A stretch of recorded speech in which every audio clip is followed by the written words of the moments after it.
this. We're here at High Holy Days. My teacher, Gavin Oliver Shalom, would say, out of the contraction of the mind into the cathedral of the heart.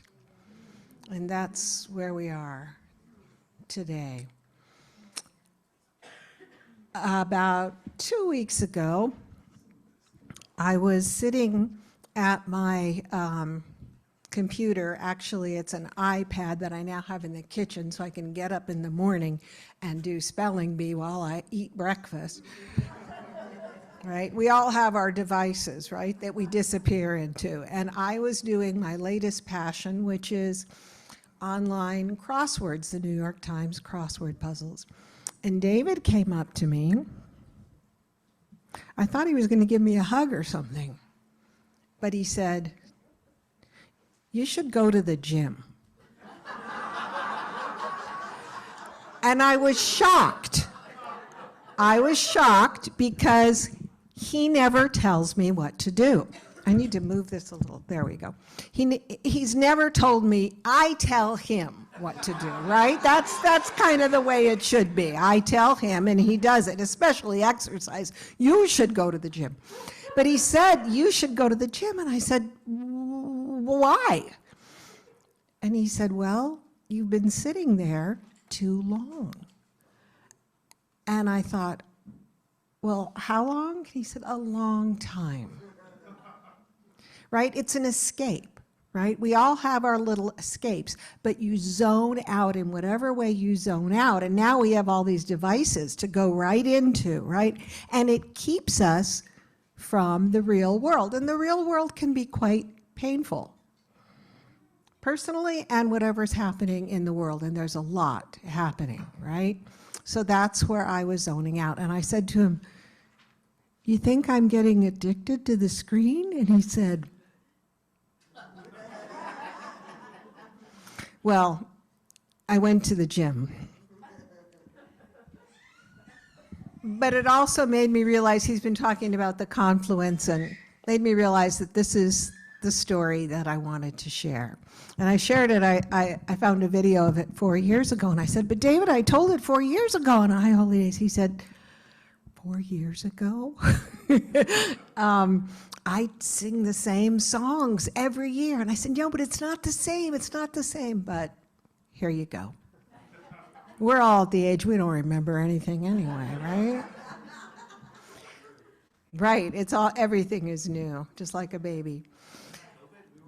So every year I take a big break to be more in my body and with God and away from devices. And I go off. I used to go to a cabin up at Buckhorn Springs. I think the people who own it now are here now.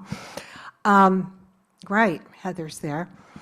And I started doing this 25 years ago as a writing retreat. Then I learned to meditate. It became more of a meditation retreat. And about 15 years ago, I went for the first time without any agenda. I was just going to be present. I could walk, I could meditate, I could do whatever I want, my idea of heaven. And about the second day that I was there, I ran into Leslie, the former owner of the land. And she said, "Oh, we have a new trail to the Confluence." Well, the Confluence is a place on the land where the two major creeks come together, Baldy Creek and Emigrant Creek. And I had been there once about 10 years before that on one of my first visits when I had been on a walk and one of the caretakers kind of popped out from behind a tree and said, "You have to go to the Confluence. It's a power spot." Now, when anybody pops out from behind a tree and says, "You have to go to a power spot," I'm all in. So, but I didn't really listen to the directions very carefully. So it took me 2 hours wandering over paths and scrambling through brush and climbing over boulders, listening for the sound of the water until I finally found the spot where two creeks crashed together into a waterfall. And I climbed out onto a deep, flat rock in the middle of the water, and I could feel the warmth of the stone just traveling up, surging through my whole body. And I leaned back, and suddenly I was just laughing out loud. And then I leaned forward, and I was weeping. And then I leaned back again, and I was laughing. And back and forth like between two poles dancing, and they were both exactly the same. So now, Leslie said, 10 years later, there's a path where you can walk there in 10 minutes. Well, I was immediately wary, right? Didn't the Jews have to wander in the desert for 40 years before we entered the promised land? A good dose of wandering and suffering I consider a prerequisite for an experience with the divine. It's kind of a shared memory of the tribe. It's in the tribe, it's in the DNA. But she said, you can walk there on this path and get there in 10 minutes. So I thought, since my last experiences there were so profound, I really wanted to prepare for it. I didn't want to just walk there. So the next morning, I got up and I meditated for 2 hours until I could feel my heartbeat slowing and my breath going in and out, and I could feel a soft calm settling through my whole body, and I knew I was ready. And I started out on the trail with kavanah, with intention. I wanted to be totally present, one foot after the other. With each step, I breathed in that warm spring air, and I breathed out any distractions. I breathed out any thoughts. And the thoughts, well, they did come. And if you're like me and maybe a little creative, the thoughts can have entire personalities with complicated scenarios. First came Queen Devorah, who was planning to get enlightened at the Confluence, which would involve writing a book, which would mean appearances on Oprah, which would involve new clothes and probably jewelry. I parked her with a little crown on her head by a little waterfall, and I said, "You'll be fine, I'll be back later." And then I walked on, one foot in front of the other. And then came little Debbie, who had a bad childhood and is scared of everything, especially things that could involve contact with authentic self, because then she could be abandoned yet again. She's often very frightened. So I parked her with a little imaginary doll and blankie over by a little rock, and I said, "I know you're scared, but you're safe. I'll see you later." And then I walked on, one foot in front of the other, breathing in and out. I wanted to be totally present. And I came to the entrance to the path right down to the Confluence. There were 2 poles and a little crossbow, and I bowed my head in prayer. I said, "Shekhinah, Rabbona Shel Olam, Master of the universe, Queen of the universe, allow me to be totally with you, to be completely present." And then I didn't even have to walk down that trail. I just felt totally propelled all the way down. With that music, I was propelled. And we hope it gets turned off. And when I got down the path, at the entrance, I stood on the bank and stared. There were 2 magnificent creeks cascading and crashing together, bursting into praise. The air was so filled with the presence of God. I breathed in God's breath. God breathed me in and out. The light was filtering through the veins of the trees and flowing right into my veins. I sat down on that big, flat rock, and I could feel not just the warmth of the rock, but I could feel the mineral fish smell of the water flowing up through my body and into my veins and out and through and into the veins of the trees. It kind of reminded me of an LSD trip that I took in the 70s. Some of you are nodding. I know you might have been on that same trip. And on that trip in the 70s, I sat in my little kitchen and I saw my kitchen floor as a microcosm of the universe. And there was a parade of ants marching by. And they were chattering, and I could understand every word they said. Every word. Now, I didn't take much LSD after that. I knew it was too risky for me, but I remember thinking, just once in my life, with drugs, without drugs, before I die, I want to feel that again. And I didn't mean understanding the language of ants. I meant the feeling of everything being interconnected. Adonai Echad. God is one. And here I was, many years later, not on drugs, and I felt it totally. I leaned back on that rock and I screamed out, I love God! Now, I don't know if I whispered it or screamed it because it was all the same. I could not tell. Now, and if you know me, you know I am not the kind of person who screams out or whispers, I love God.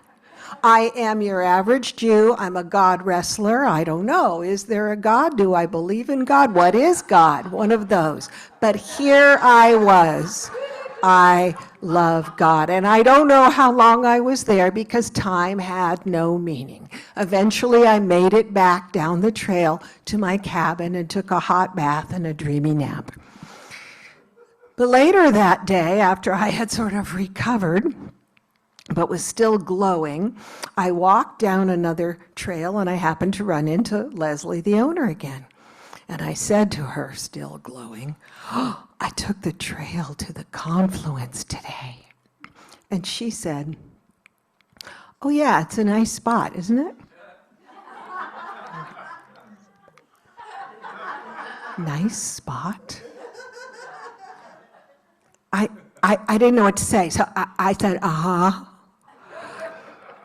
But I kept thinking about that nice spot, nice spot. Could it be that in a different frame of mind, it was just a nice spot?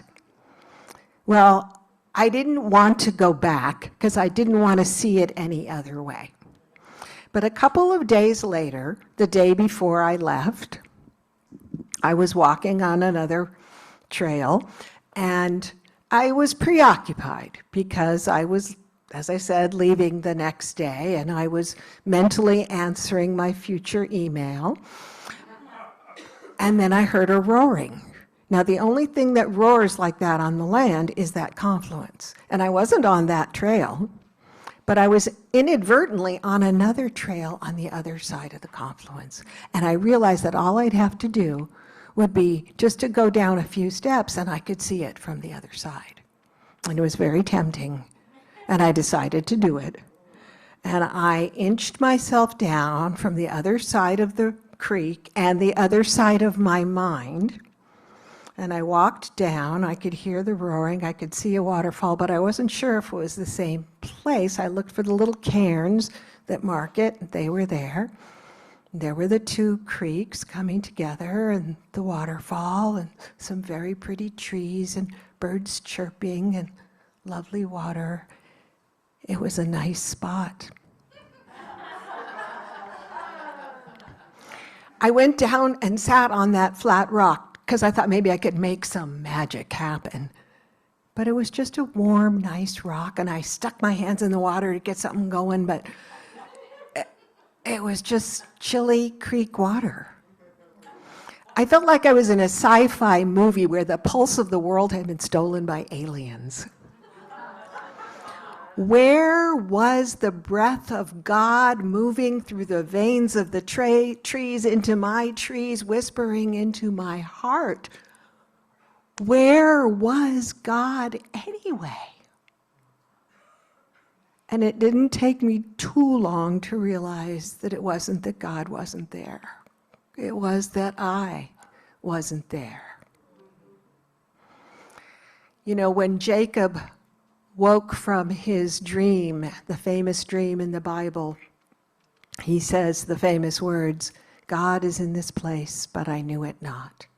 And I had always thought that meant, well, God is all around, but we don't always feel it. But now I had had a visceral illustration of it. Now you see it, now you don't. And there I was. And my question was, if it's my presence, then how do I mix that sense of the sacred into my everyday life? Do I have to meditate for 2 hours or scramble through brush for 2 hours to be available to feel the divine? How do we, we're here in a little bit of a retreat right now, right? In this cathedral. This is High Holy Days.